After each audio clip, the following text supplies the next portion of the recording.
मैं बिस्तर छोड़कर उठ खड़ा हुआ और जल्दी से तैयार होकर ऑफिस के लिए निकल गया। मेरे साथी भी मेरे साथ थे। हमने एक ऑटो ले लिया था। ऑटो अपनी गति से ऑफिस की ओर चल पड़ा। मुझे थोड़ी सुस्ती महसूस हो रही थी। पूरी रात सोया जो नहीं था और परसों रात की भी नींद थी। मैं थोड़ा सा उनिंदा था मगर सुस्त नहीं था। मैं चिर परिचित रास्ते से गुजर रहा था। इस रास्ते से मुझे बड़ा लगाव था क्योंकि रास्ते के एक मोड़ से मेरे ऑफिस को रास्ता जाता था। उसी मोड़ पर उसके घर की तरफ से एक सड़क आकर मिलती थी और वहीं से दूसरा रास्ता उसके ऑफिस की ओर जाता था। या यूं कहा जा सकता था कि हम दोनों के ऑफिस से वो रास्ता एक बार मिलकर जुदा होता था। जैसे ही वो मोड़ आता था, जाने क्यों मुझे अजीब सी खुशी महसूस होती थी। मुझे याद है जब मैं पिछली बार उसके शहर आया था, हम दोनों 2 बार इस मोड़ पर मिले थे। एक बार वो मेरे साथ थी और दूसरी बार अलग थी। दोनों बार ही 2 अलग अलग मनोस्थिति वाली घटनाएं थी, पर दोनों ही अपने आप में यादगार थी। हुआ यूँ था कि पिछली बार भी मैं ऑफिस के काम से यहाँ आया था। तब तक हम दोनों की केवल एक ही मुलाकात हुई थी, पर जो पिछली 2 मुलाकातें थी उसने हमें बहुत करीब ला दिया था। वो मुलाकातें जिनमें से एक मुकम्मल मुलाकात थी। एक को मैं मुलाकात तो कह रहा हूँ, पर वो सही में मुकम्मल मुलाकात थी, ये नहीं कहा जा सकता था। मुझे याद है कि उस रोज़ मैं ऑफिस के पास वाले होटल में ही रुका था। उस वक्त उसकी बेटी उसके घर आई हुई थी। मैं उससे लगातार मैसेजेस के ज़रिए जुड़ा हुआ था। जब भी उसके शहर आता था मैं बहुत खुश रहता था। उस दिन भी था। जब मैंने बताया कि मैं अपने ऑफिस के पास ही रुका हूँ, तो उसने बताया कि तुम्हारे ऑफिस के पास जो स्क्वायर सर्कल है, मैं वहाँ से गुजरूंगी। मुझे ठीक 8:30 पर अंडरपास के अगले मोड़ पर मिलो। मैंने घड़ी देखी, 7:40 हुए थे। मैं जल्दी से तैयार हुआ। ऐसा करने में आधा घंटा लग गया। फिर मैं पैदल ही स्क्वायर सर्कल के पास पहुंच गया। वो अपनी रेगुलर टैक्सी से आ रही थी। मेरे कदम ज़मीन पर नहीं पड़ रहे थे। मन में एक अजीब सी खुशी छाई हुई थी। उसे देखकर मन अति प्रसन्नता से भर जाता था, जैसे किसी रेगिस्तान में बारिश की फुहार के साथ हजारों रंग बिरंगे फूल खिल उठते हों। ठीक 8:33 पर उसकी टैक्सी आकर मेरे पास रुकी। तब तक मैं 50 बार घड़ी देख चुका था। मैंने अपना फेवरेट सफ़ेद रंग का शर्ट पहना हुआ था और ब्लू पैंट पहनी थी। उसने गुलाबी कुर्ता और सफ़ेद सलवार पहन रखी थी। वो बहुत ही खूबसूरत लग रही थी। मैं उसे परियों की शहज़ादी कहता था। मैं उसे अपलक निहारे जा रहा था और उसने मुस्कुराते हुए कहा, यूं ही मुझे देखते रहेंगे या टैक्सी में बैठेंगे भी? मैं झेंप गया और झट से उसकी बगल में बैठ गया। जैस्मीन की भीनी सी खुशबू में पूरा माहौल महक गया था। मैं कनखियों से उसे देख लेता था और वो मुझे। दोनों के चेहरों पर एक मोहक मुस्कान छाई थी। उस वक्त यदि कोई भी हमें देखता तो कह देता कि हम दोनों प्यार में हैं। ऐसा लग रहा था हम इस दुनिया में है ही नहीं। हमारी टैक्सी बादलों पर चल रही थी। उसने बात शुरू की कि नाश्ता किया आपने? वैसे तो मैसेजेस में हम बहुत सारी बातें कर लेते थे, पर आमने सामने आने पर हम दोनों को थोड़ी सकचाहट होती थी। उसी सकचाहट का नतीजा था कि उसने पूछा, नाश्ता किया? मैंने झेपते हुए नाम में गर्दन हिला दी। वो मुस्कुराकर बोली, जानती थी नाश्ता नहीं किया होगा। मैं आपके खाने के लिए कुछ लाई हूँ। ये कहकर उसने मेरी तरफ एक बैग बढ़ा दिया। मैंने वो बैग अपने हाथ में ले लिया और मुस्कुरा दिया। वो टैक्सी उसी मोड़ से गुजर रही थी। वो मुझसे बोली, आप पर सफ़ेद शर्ट बहुत सूट कर रहा है। मैंने कहा, मैं आपके लिए ये बात कहने वाला था, पर आपने मेरे मुंह की बात छीन ली। हम दोनों खिलखिला के हंस पड़े। इन्हीं बातों में सफ़र कट रहा था। उसका ऑफिस आने वाला था। उसने कहा, मैं आज ऑफिस से लंच आवर्स में आ जाऊंगी, आप भी आ जाना। जगह मैं आपको मैसेज में सेंड कर दूंगी। साथ बैठकर कॉफ़ी पियेंगे। ये टैक्सी आपको वापस वहीं ड्रॉप कर देगी जहाँ से आप बैठे थे। उसका ऑफिस आ गया था। मैंने कहा, मैं टैक्सी से नहीं उतरूंगा। मैं नहीं चाहता कि मुझे आपका कोई ऑफिस स्टाफ देखे। आप भी टैक्सी से उतरकर मुड़कर मत देखना। मैं उसे अपलक निहार रहा था और वो परियों की शहजादी टैक्सी से उतरकर अपने ऑफिस चली गई। मैं जानता था वो पलटकर देखना चाहती थी, मगर मेरे मना करने के कारण उसने पलटकर नहीं देखा। वो मुझसे दूर जाते हुए यूं महसूस हो रहा था जैसे जिंदगी मुझसे दूर जा रही थी। टैक्सी घूम गई और मुझे वहीं ड्रॉप कर दिया जहां से पिक किया था। इस दौरान उसका मैसेज आया, रूम पर पहुंचते ही नाश्ता कर लेना, फिर आपको भी ऑफिस निकलना है। वहाँ बिजी हो जाओगे तो कुछ खा नहीं पाओगे। आपको देखकर बहुत अच्छा लगा। काश आप हमारे शहर में रहते तो हम जब मन होता आपको देख लेते। आज हमने आपको 4 महीने बाद देखा है। आपको कहाँ आना है ये हम आपको मैसेज कर देंगे। आप अपना काम लंच तक निपटा लेना। तब तक के लिए बाय। मैंने रूम में पहुंचकर काफ़ी देर तक खुद को शीशे में निहारा।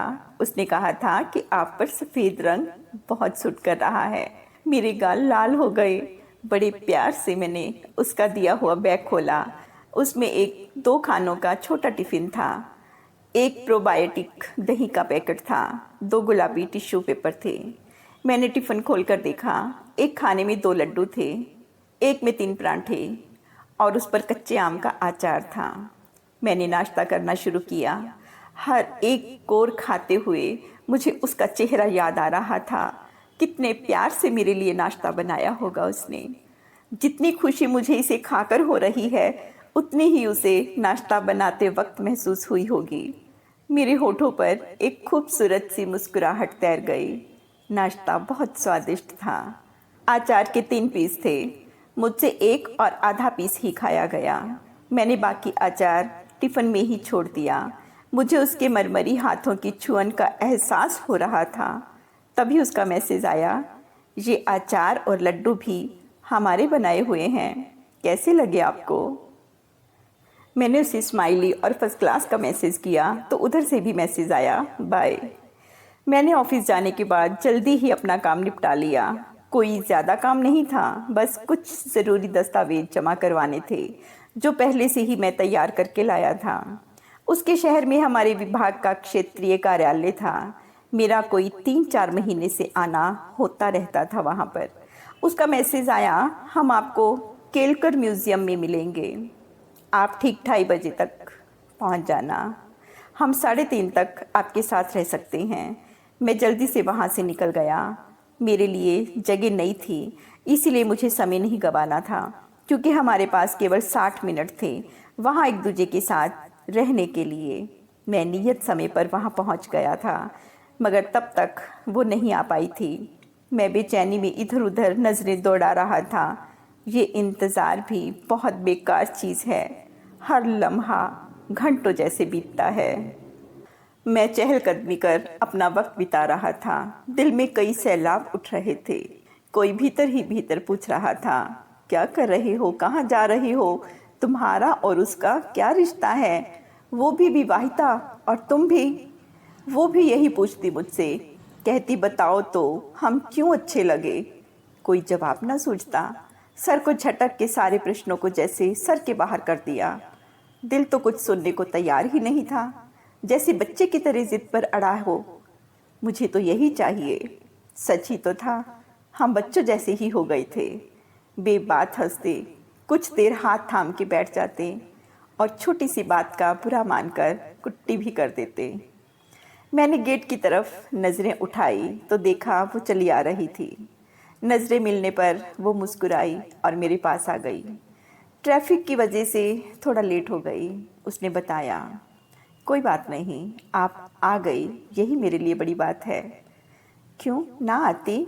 आपसे मिलना मेरे लिए भी तो बड़ी बात है, वो बोली। हम दोनों की नज़रें मिली और हम मुस्कुरा दिए। आइए कॉफ़ी हाउस चलते हैं, कहकर वो आगे आगे चल पड़ी। मैं उसके पीछे था। मैं उस जगह के लिए अजनबी था, इसीलिए वो ही अगवानी कर रही थी। उसके साथ यूं होने से मेरे कदम तो जैसे ज़मीन पर ही नहीं पड़ रहे थे। उस वक्त कॉफ़ी हाउस में गहमा गहमी ज़्यादा थी। हम किसी एकांत में बैठना चाहते थे जहां आसपास ज़्यादा लोग ना हों। वैसे तो कॉफ़ी हाउस 2 भागों में बटा हुआ था। एक तरफ खुला लॉन था, दूसरी ओर बड़ा हॉल। हॉल में हमें कोई भी ऐसी जगह नज़र ना आई जहां हम दोनों को बैठने के लिए उपयुक्त लगे। हमने लॉन में ही बैठने का मन बनाया। एक छांव वाली जगह पर जाकर हम बैठ गए जहां आसपास कम लोग थे। उसने सैंडविच और कॉफ़ी का ऑर्डर कर दिया। मैं बस उसे देखे जा रहा था। उसने कहा, ऐसे मत देखिए, हमें शर्म आती है, आपकी आंखें बहुत गहरी हैं। उसकी ये बात सुनकर मैं परे देखने लगा तो उसने मुस्कुराकर कहा, हमने ये भी नहीं कहा कि हमें देखो ही मत। उसके ऐसा कहने से हम दोनों ही खिलखिलाकर हंस पड़े। तब तक वेटर ऑर्डर सर्व कर गया था। हमारे 25 मिनट उसके इंतज़ार में और बैठने के लिए जगह ढूंढने में ही गुजर गए थे। हर घड़ी हमारे बिछड़ जाने का समय नज़दीक आ रहा है, ये कह कहकर चिढ़ा रही थी। हमने खामोशी के साथ कॉफ़ी पी। दोनों को समझ में नहीं आ रहा था कि क्या बात करें, कहाँ से शुरू करें। खैर चुप्पी उसने तोड़ी। आपके ऑफिस का काम हो गया? मैंने हाँ में गर्दन हिला दी और फिर बोला, अभी जाने के बाद मुझे अटेंडेंस सर्टिफिकेट लेना है जो कि इवनिंग आवर्स में मिलेगा। तो आप आज ही चले जाएंगे? उसने पूछा। हाँ, आज ही जाना होगा, मुझे यहाँ से दूसरी जगह जाना है तो शाम की ट्रेन है। ओह ठीक है। उसने ओह इस तरह से कहा जैसे उसका सब कुछ छिन गया हो। वेटर बिल ले आया था। बिल उसने पे किया, मुझे नहीं देने दिया। वह बोली, यहाँ से उठकर उधर बगीचे में बैठते हैं। मैंने फिर उसका अनुसरण किया और पीछे पीछे चल पड़ा। वो आगे चलती हुई बहुत खूबसूरत लग रही थी। उसका भरा हुआ बदन बहुत आकर्षक लग रहा था। मन कर रहा था यूं ही आगे आगे चलती रहे और मैं उसके पीछे पीछे। कुछ दूरी पर जाकर उसने मुड़कर देखा। आप हमारी दुल्हन हो जो पीछे पीछे चल रहे हो? चलो साथ साथ हो जाओ, उसने कहा। आप आगे आगे चलती हुई बहुत सुंदर लग रही हो, आपको चलते हुए देख रहा हूँ। अच्छा, कभी औरत को चलते हुए नहीं देखा क्या? जी देखा है, नज़र पड़ ही जाती है, पर आप जैसी सुंदर औरत को कभी नहीं देखा। मैंने सच्चाई बयां कर दी।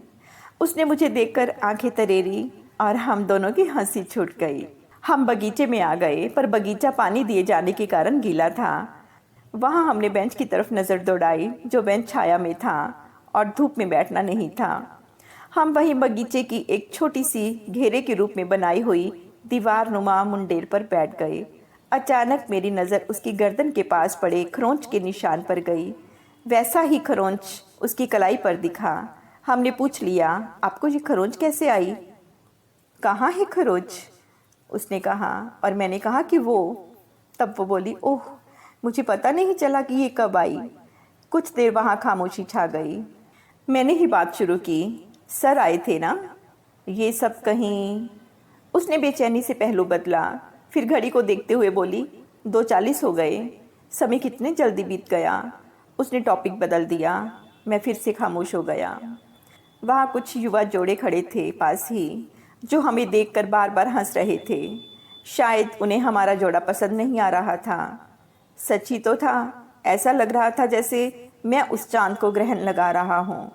कहाँ वो बेतहाशा खूबसूरत और कहाँ मैं बिल्कुल साधारण सा लोअर मिडल क्लास वाला बंदा। सच में मुझे उस वक्त लग रहा था मखमल में टाट का पेबंद वाली कहावत क्या होती है, पर उस बात का उस पर कोई असर नहीं हो रहा था। उसके चेहरे पर तो इतनी खुशी जाहिर हो रही थी जैसे उसे कोई बचपन का खोया हुआ खिलौना मिल गया हो। खैर समय बीत गया, यूं ही एक दूसरे के पहलू में बैठे हुए। मैंने उसे कहा, मुझे आपका हाथ पकड़ना है। उसने कहा, यहाँ पकड़ना है आपको हमारा हाथ? लो पकड़ लो। मैंने इनकार कर दिया, नहीं, यूँ सरेआम हम आपको दुनिया की नज़रों में नीचा दिखाना नहीं चाहते। आप हमारी परियों की शहजादी हो। वो मुस्कुरा दी और मैं भी मुस्कुरा दिया। हम दोनों उठ खड़े हुए। वो फिर आगे, मैं उसके पीछे चल पड़ा। वो अचानक से रुक गई और बोली, अब मैग्नेट का रास्ता आपको पता है, आप आगे चलो। हम दोनों मुस्कुरा दिए और मैं उसके साथ हो लिया। वहाँ से हमने एक ऑटो लिया और वापस इसी मोड़ की ओर चल दिए जहाँ से उसका और मेरा रास्ता मिलकर जुदा होता था। ऑटो में उसने कहा कि आपको मेरा हाथ पकड़ना था ना, पकड़ लीजिए। मैंने उसका मखमली हाथ पकड़ लिया। मेरा दिल जोर से धक धक हो रहा था। वो ऑटो से बाहर झांकने लगी। मुझसे उसका चेहरा नहीं पड़ा गया। शायद वो अपनी हया को मुझसे छुपाना चाहती थी। अपने मोड़ पर मैं उतर गया और वो आगे बढ़ गई। मैं एक भरपूर जीवन जीकर अपनी ज़िंदगी को दूर जाते हुए देखता रहा। चेहरे पर संतुष्टि के भाव थे। मैं पैदल ही ऑफिस आ गया। वहाँ से अपनी ज़रूरी कागजात लिए और स्टेशन की ओर चल पड़ा। 5:15 की ट्रेन थी मेरी। मैं उसके मैसेज का इंतज़ार कर रहा था। कुछ देर में मोबाइल पर नज़र डाल रहा था, मगर उसका मैसेज नहीं चमका मोबाइल पर। ट्रेन चल पड़ी थी। मुझे सीट मिल गई थी। पैसेंजर ट्रेन में सफ़र कर रहा था। रिज़र्वेशन का खर्चा उठाना जेब को मंजूर नहीं था। ट्रेन सरपट दौड़ रही थी और उसकी यादें भी। अचानक मोबाइल में उसका बड़ा सा मैसेज चमका। हमें बहुत अच्छा लगा आज का दिन। हम बहुत खुश हैं। आप हमारी हर बात कितनी गौर से ऑब्ज़र्व करते हो। हमारी गर्दन और कलाई का खरोंच भी देख लिया। हमें तो पता ही नहीं था। आपके साथ बिताए एक एक पल एक एक जन्म से लगते हैं। आप कितना ख्याल रखते हैं। हमारे ऑफिस के पास हमें कहा कि पलट कर मत देखना। ये आपकी बातें हमारी रूह को छू जाती हैं। एक बात और, आपने अच्छा किया वो आम के अचार के कुछ टुकड़े टिफ़िन में छोड़ दिए। हमने उन्हें खा लिया। आपके जूठे थे ना, हमें बहुत अच्छा लगा। अब शायद मैं मैसेज ना कर पाऊँ, ना बात कर पाऊँ। अपना ख्याल रखना, आराम से जाना, बाय। मेरे होठों पर प्यारी सी मुस्कुराहट थी। मैंने आंखें बंद कर ली थी। ये थी पिछली मुलाकात, जिसे मैं एक मुकम्मल मुलाकात कह रहा था। इससे अगली मुलाकात थी या क्या थी कह नहीं सकता, पर वो भी अपने आप में एक एहसास थी। कितनी मुकम्मल मुलाकात हुई थी वो। 60 मिनट क्या थे, एक पूरा आकाश गंगा का चक्कर था।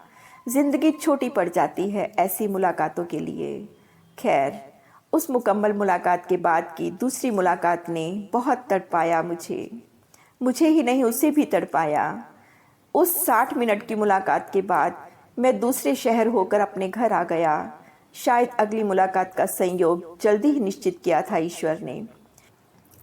ठीक 5वें दिन ही मुझे अपने क्षेत्रीय कार्यालय जाना पड़ा। इस बार अकेला नहीं था, कुछ और साथी भी थे। हम उसके ऑफिस जाने के बाद ही अपने ऑफिस पहुंचे थे। खैर, मुझे उसकी टैक्सी में मिलने का मौका तो नहीं मिलने वाला था, पर मैंने उसे बता दिया था कि तुम्हारे ही शहर में हूँ। तो उसने कहा कि मेरे मन की मुराद पूरी हो गई। तुम मिलो ना मिलो, यहाँ रहते हो तो मौसम खुशनुमा सा लगता है। मैंने उसे बताया कि साथियों के साथ हूँ, ऑफिस में काम है। उसने कहा कि आराम से काम करो, आज मैं भी अकेली नहीं हूँ। हमारी सहकर्मी की टैक्सी वाला बीमार है, तो वो भी इन दिनों मेरे साथ ही टैक्सी पूल कर रही है। आज हमें जल्दी ही घर लौटना है, पर बीच बीच में मैसेज करते रहेंगे आपको। हम दोनों ही अपने काम में बिजी हो गए थे। मुझे पता ही नहीं चला कब 3 बज गए। मैंने मोबाइल चेक किया, उसका कोई भी मैसेज नहीं था। मैंने मैसेज किया, कोई 5 मिनट बाद रिप्लाई आया, हम 5 मिनट में निकल रहे हैं। ऑफिस में आज हमारी मीटिंग थी, तो आपसे बात नहीं हो पाई, माफ़ कर दीजिए। अरे माफ़ी जैसा कुछ नहीं, आपको देखने का मन है, बेशक दूर से ही सही। क्या आपके ऑफिस के सामने आकर खड़े हो जाएं? आपको ऑफिस से निकलते देख लेंगे। आप पागल हो क्या? कैसे कॉलेज के बच्चों जैसी हरकतें करने पर उतारू हो? वहाँ नहीं आना आप, हमारे साथ हमारी कलीग है। हम उसी मोड़ से गुजरेंगे जहाँ पर आपके ऑफिस का मोड़ है। ठीक है, स्क्वायर सर्कल, मैं आ रहा हूँ उधर। आप ऑफिस से निकलते ही मैसेज करना, ओके? मैं तुरंत ऑफिस से निकलकर स्क्वायर सर्कल की ओर बढ़ गया। जानता था उसे आने में अभी समय लगेगा, पर मैं नहीं चाहता था कि उसको वहाँ से गुजरते हुए देखना मिस करूँ। मैं बार बार मोबाइल चेक कर रहा था, मैसेज का इंतज़ार था। मैं स्क्वायर सर्कल पहुँच गया। मेरे माथे पर पसीने की बूंदें आ गई थी। मन में अजीब सी हलचल मची थी। उसका चेहरा बार बार आंखों के आगे आ रहा था। बड़ी बेसब्री से इंतज़ार था मैसेज का भी और उसका भी। मैंने उसे मैसेज लिखने के लिए मोबाइल को जेब से निकाला, तभी उसका मैसेज चमक गया। शायद उसे मेरे दिल की छटपटाहट महसूस हो गई थी। हम निकल गए हैं, आप कहाँ हो? Square circle. ओके। मैं रह रह कर हर आती जाती टैक्सी को नज़र गड़ा कर देख रहा था। उसकी टैक्सी नज़र नहीं आ रही थी, दूर तक नज़र जाकर लौट आती थी। उसका मैसेज आया, बस गुजरने वाले हैं। मैं एकदम से चौकस होकर बैठ गया, जैसे कि एक पंछी भी वहाँ से मुझे नज़र आए बिना निकल ना पाए। अचानक वो टैक्सी दूर से नज़र आई। दिल धड़क कर मेरे मुंह को आ गया, जैसे बरसों के अकाल पीड़ित को पानी का आबसार मिल गया हो। मैं पल पल पास आती टैक्सी को निहार रहा था। मेरी पुतलियाँ फैल गई थीं। मैं उस पल को आँखों में हमेशा के लिए भर लेना चाहता था। वो पल भी आया जब वो बिल्कुल सामने थी। मैं उसकी झलक भर देख पाया। वो भी यहाँ वहाँ मुझे खोज रही थी। टैक्सी आंखों से दूर चली गई। उसका मैसेज आया, आप किधर रह गए? हम तो सर्कल से आगे निकल आए। मैंने आपको देखा, आप येलो कलर का सूट पहने थी और सफ़ेद चुन्नी थी। आप मुझे नहीं देख पाई, पर मैंने आपको देख लिया। बहुत अच्छा लगा आपको देखना। ओह, आप गंदे हो। जाने कहाँ छुप कर खड़े थे? हमें भी तो देखना था आपको। आप सच में बहुत बुरे हो, कुट्टी। मैं तो चाहता था कि आप भी देखती हमें, पर शायद ये मुलाकात मुकम्मल नहीं होनी थी। क्या करें? पर आप ये बात बात पर कुट्टा मत हुआ कीजिए, कभी हम अब्बा बन गए तो? चुप, गंदे कहीं के। हमें ये वाहियात बात अच्छी नहीं लगती, पर सच बात ये है कि हम आपको देखना चाहते थे। बहुत हसरत थी आपको देखने की। आप हमारे पास थे, फिर भी आपको आज देखना हमारे भाग्य में नहीं था। खैर, बाय। मैं आपको फ्री होकर मैसेज करूँगी। आज ही जा रहे हो क्या? हाँ, आज ही जाना होगा। जाओ। कुट्टा कुट्टा कुट्टा। आप तो 3 बार ऐसे कुट्टा कह रही हो जैसे 3। चुप, गंदे कहीं के। ये थी हमारी पिछली मुलाकात, एक अधूरी मुलाकात जो हमें तड़पा गई थी। ये स्क्वायर सर्कल हमारे जीवन का एक घेरा बन गया था, जो हमें गोल गोल घुमा रहा था। हम उसी मोड़, उसी सर्कल की ओर जा रहे थे। जैसे जैसे वो सर्कल नज़दीक आ रहा था, हमारे दिल में कुलबुलाहट शुरू हो जाती थी। हम लेट हो गए थे। अब तक उसकी टैक्सी वहाँ से निकल गई होगी। हमें पिछली रात का झूला और उसका शॉल बहुत याद आ रहा था, और उसके बाल बाल बाल से हमें याद आया उसका हेयर बैंड। अरे हाँ, उसका हेयर बैंड तो अभी भी मैंने कलाई में ही पहना हुआ था। नहाते वक्त मुझे याद था वो उतारना था, मगर जल्दबाजी में उतारना भूल गया। मैंने चुपके से वो अपने शर्ट के बाजू के नीचे छुपा दिया। साथी लोग देखते तो बेवजह मजाक बनकर रह जाते। हमारी टैक्सी उस मोड़ से घूम गई थी। मेरा मन बहुत ही बेचैन हुआ था वहाँ से गुजरते हुए। जानता था कि वो वहाँ से पहले ही गुजर चुकी है, फिर भी जाने किस आस में बार बार वहाँ से आती जाती टैक्सियों पर नज़र जा रही थी। उसका मैसेज नहीं आया था। क्या कल रात के वाक़ये ने उसे मुझसे दूर कर दिया है? अगर दूर कर दिया था तो सुबह मैसेज क्यों किया उसने? क्या वो मुझसे खफा है? आज मिलने का कहा था, मिल पाएगी कि नहीं? ऐसे जाने कितने सवाल मन में थे, और सभी सवालों का जवाब उसका मैसेज था, जो कि नहीं आया था। मुझे इंतज़ार था उसके मैसेज का। मेरा ऑफिस आ गया था और हम ऑफिस में चले गए।